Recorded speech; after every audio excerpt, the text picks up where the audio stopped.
12 مئی ہے اور غزل نمبر ہے 209۔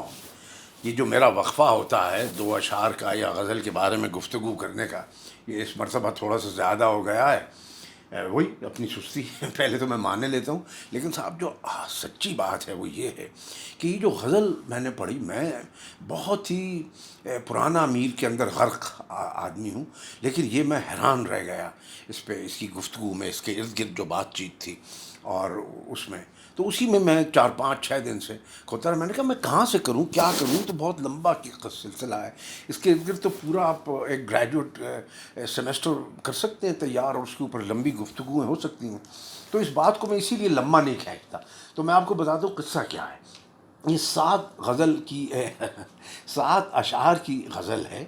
تو فاروقی صاحب نے جس طرح سے اس کو آرگنائز کیا ہے اسی طرح سے میں اس کو ایڈریس کروں گا یا اس کو ٹیکل کروں گا کہ پہلے 2 اشعار جو ہیں، جب میں نے ان کو پڑھا تو مجھے خیال آیا یہ تو واقعی صحیح ہے کہ پہلے 2 اشعار کی ایک تھیم الگ ہے، سمندر کی، اور اس کے بعد جو 5 اشعار ہیں ان کا ایک الگ معاملہ ہے۔ تو آج صرف پہلے 2 اشعار کے بارے میں گفتگو کریں گے، اور اتنا مزہ آئے گا آپ اندازہ نہیں لگا سکتے صاحب کہ ایک جو چیز بس کمال۔ اس کی غزل کا ایک شعر صرف جو ہے وہ میں نے پہلے یعنی پڑھ رکھا تھا، سن رکھا تھا اور انجوائے کیا تھا، لیکن وہ اگلی والی اس میں میٹنگ میں یا ڈسکشن میں کریں گے۔ لیکن وہ خوب شعر ہے، وہ آپ کو سنایا چلتا ہوں غزل کے انٹروڈکشن کے طور پہ کہ جمشید جس نے وضع کیا جام کیا ہوا، جمشید جس نے وضع کیا جام کیا ہوا، وہ صحبتیں کہاں گئیں کدھر وہ نوش۔ کیا گھسی ہوئی پٹی ہوئی تھیم سب جانتے ہیں، اس میں کیا انہوں نے ندرت سے ہینڈل کیا۔ اب آئیے صاحب جو پہلے 2 اشعار ہیں جن کی بات کروں، ذرا غور سے سنیے گا، آپ کو مزہ آ جائے گا کہ کہاں کہاں سے انہوں نے استعارہ کیسے جوڑا ہے اور کیسے اس کو جیسے رکھا ہے ایک دوسرے کے ساتھ اور قیامتیں برپا کر دیں۔ میر صاحب نے سنیے ذرا، سمندر کے ارد گرد ہیں تمام میٹافورز یہاں پہ۔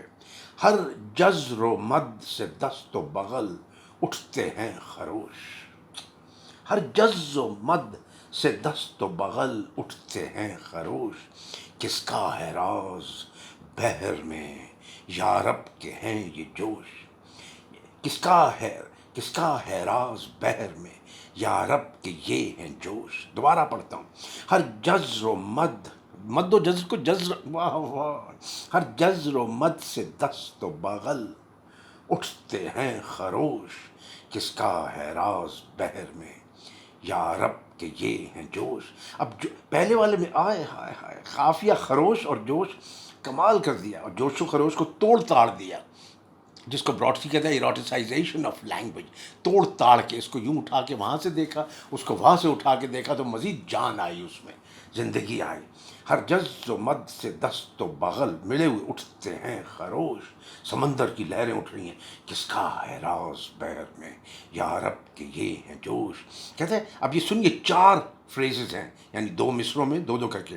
ابرو کج ہے موج، ابرو کج ہے موج، کبھی نہیں سنا یہ استعارہ اس کے قریب کا۔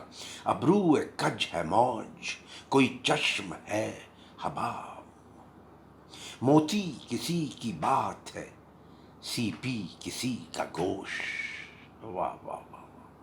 میر صاحب کا کج بہت بہت پسندیدہ لفظوں میں، الفاظ میں سے، اپنا شیوا نہیں کجی یوں تو یار جی ٹیڑے بانکے ہم بھی ہیں۔ واہ واہ، کج ادائیاں اور کیا کیا۔ اب صاحب یہ سمندر کی بات چیت ہو گئی، دست و بغل کیا اچھی ترکیب ہے ہم آغوش ہونے کے لیے۔ ہر مد و جر سے ہر جز و ہر جزر و مد سے دست و بغل اٹھتے ہیں خروش۔ کیا ایبسٹریکٹ چیز کو کانکریٹائز کر دیا، جس کو کہتے ہیں محاکاتی جو عنصر ہے شعر کا۔ واہ واہ واہ واہ۔ تو پہلے میں کچھ جو اشعار آپ کو سمجھ میں آ گیا ہوگا کہ ابرو کج ہے موج ایک طرف تو، اور کوئی چشم ہے حباب، جو حباب جو ہے وہ چشم کی طرح، اور موتی کسی کی بات ہے سی پی کسی کا کوئی۔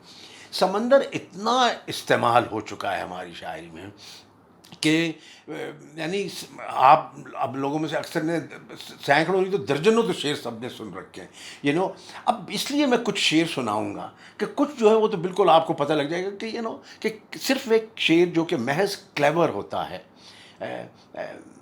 یعنی میں اس کو یہ نہیں کہوں گا صرف ذہین ہے یا صرف چلاک، چلاک تو بہت غلط ہوگا، صرف کلیور شعر ہوتا ہے، اس میں ذرا سی ایک بات ہوتی ہے اور آپ آگے بڑھ جاتے ہیں کہ میں تو دریا ہوں سمندر میں اتر جاؤں گا اور اس قسم کے، ٹھیک ہے، لیکن اس کے خاص طور پہ جب کہ میر صاحب نے ان سے 200-250 سال پہلے اشعار لکھے تھے تو وہاں تک کوئی بھی نہیں پہنچ پایا. اصل بات یہ ہے، جیسے وہ شعر ایک صاحب کا منظور احمد کا تھوڑا سا اس میں دم تھا، اس لیے میں نے درجنوں میں سے 2-4 آپٹ کیے ہیں کہ انہیں ٹھہرے سمندر نے ڈبویا جنہیں طوفان کا اندازہ بہت تھا. چابک دستی ہے لیکن بس ٹھیک ہے. کٹی ہوئی ہے زمیں کوہ سے سمندر تک، ملا ہے گھاؤ یہ دریا کو راستہ دے کر. ٹھیک ہے، مشاعرے کو لوٹ لیتا ہے شعر، لیکن اس کے بعد آپ تھوڑی دیر کے بعد اس کا نشہ اتر جاتا ہے ٹھک کر کے، جو کہ جیسے میر صاحب کا نشہ زندگی بھر چلتا ہے نا اشعار کا، وہ والی بات نہیں آتی. جون ایلیا کا بھی کچھ ہے اس طرح سے کہ یہ دشت بے طرف ہے گمانوں کا موج خیز، اس میں سراب کیا کہ سمندر بھی آئیں گے.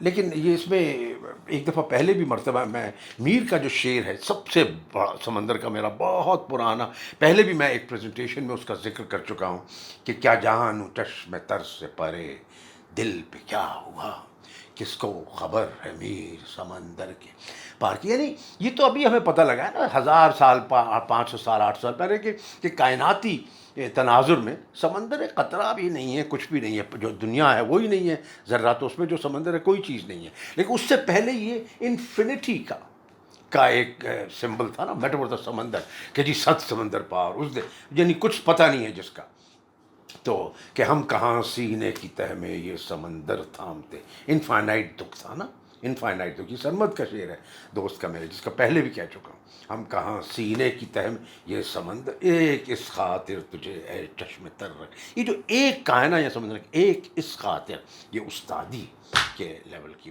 بات ہے. ایک اس خاطر تجھے اے چشم تر رکھا گیا. صابر ظفر بھی میرا دوست ہے، اس کا جو سمندر کا شعر ہے وہ مجھے بہت پسند ہے. ہجر سمندر نہیں وصل کنارہ نہیں، کون ہے کس موڑ پر کوئی اشارہ نہیں. عمدہ شعر ہے. لیکن اس غزل کا مجھے جو سب سے اعلیٰ شعر لگتا ہے بہت پرانا، وہ یہ کہ اس سے بچھڑ کر اگر ہم ہیں تماشا تو کیا، اس کے سوا تو کوئی محو نظارہ نہیں. اچھا جی، اب یہ 2 شعر جو ہیں ان کو دیکھ کے ایک دفعہ نوٹ کر لیجئے، ذہن میں رکھیے، اور پھر دیکھیے فاروقی صاحب کا ڈسکشن. کمال discussion, so instructive, so useful, it's tremendous. کہہ رہے کہ ہر جزر و مت سے دخل و بغل اٹھتے ہیں خروش، جس کا ہے راز بحر میں یارب کہ یہ ہیں جوش.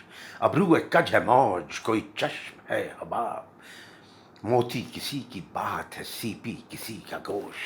غالب کا یاد آیا شعر، لیکن اس کا ذکر نہیں کریں گے کہ اس طرح والا. کہہ رہے ہیں کہ یہ دونوں اشعار آپس میں مربوط ہیں. سمندر سے میر کی دلچسپی کا ذکر پہلے بھی ہو چکا، آئندہ کریں گے، جس میں میر نے سمندر، طوفان اور تلاطم کی عمدہ تصویر کشی کی ہے. میر نے سمندر کبھی دیکھا نہ تھا. کس قدر دلچسپ بات ہے. اس نے سمندر کی پیکروں کی یہ گونا گونی ان کے تخیل کی رسانی کا حیرت خیز کارنامہ ہے. یہ کس قدر دلچسپ بات ہے کہ کیا اچھا شعر ہو سکتا ہے اگر آپ کا وہ تجربہ نہ ہو. مجھے یاد آ رہا ہے کہ صغیر نے ایک مرتبہ شعر سنایا کہ علیم بھائی وغیرہ سب بیٹھے ہوئے تھے کہ زمانے بھر سے الجھتے ہیں جس کی جانب سے، اکیلے ہوں تو اسے ہم بھی کیا نہیں کہتے. تو عبید اللہ علیم کے لیے تمہارا تجربہ نہیں ہے، تم نے ایسے ہی کہہ دیا ہے. تو ہمیں بہت اس بات پہ بڑی دیر تک کرتے رہے بات. تو کیا سمندر اگر میر کا تجربہ نہیں تھا تو کیا پھر وہ اس کا استعارہ اس طرح سے بلیغ طریقے سے استعمال کر سکتے تھے؟ اچھی دلچسپ گفتگو ہے اس پہ. سمندر پر مبنی پیکروں کی کثرت میں بھی یہ 2 شعر اپنے نرالے تقریباً بے انا تخیل اور محاکات کی بنا پر رنگ و سنگ و ڈھنگ میں شاہوار نظر آتے ہیں. کیا لائن لکھی ہے فاروقی صاحب نے، واہ واہ واہ واہ واہ واہ واہ واہ واہ. اور محاکات اب تو میں بھی کہنا شروع کر دیا ہے اکثر ہی کہ بے انا تخیل، آہا بے انا تخیل، کیا اچھی ترکیب ہے. بغیر روکی ہوئی، جو یعنی فری رین جس کو کہتے ہیں انگریزی میں، فری رین. اور محاکات کی بنا پر رنگ و سنگ و ڈھنگ میں شاہوار نظر آتے ہیں.